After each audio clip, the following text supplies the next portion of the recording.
Hi everyone. I want to speak with you a little bit about our upcoming sermon series for the fall, starting at September 13th and going all the way till the end of October.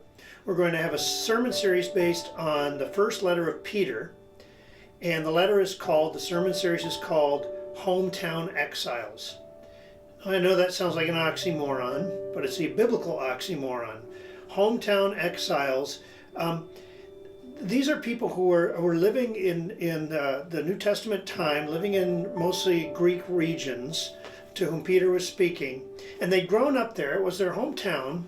And yet in his letter, Peter calls these people exiles, and he calls them aliens, and he calls them the diaspora. He talks to them as if, even though they're living in the place they've grown up their whole life, they're somehow out of place and they're not where they belong.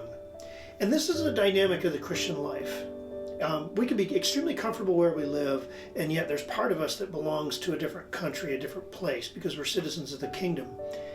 And so this sermon series will explore that dynamic, especially as how we live as hometown exiles in a time when the rest of the culture seems to be turning against us. That was the situation in 1 Peter. And as things get tense and as we enter into these election times, it's good to think of how we live in this world as hometown exiles, as people part of this community and yet whose ultimate allegiance belongs elsewhere. We hope that you will enjoy these sermons.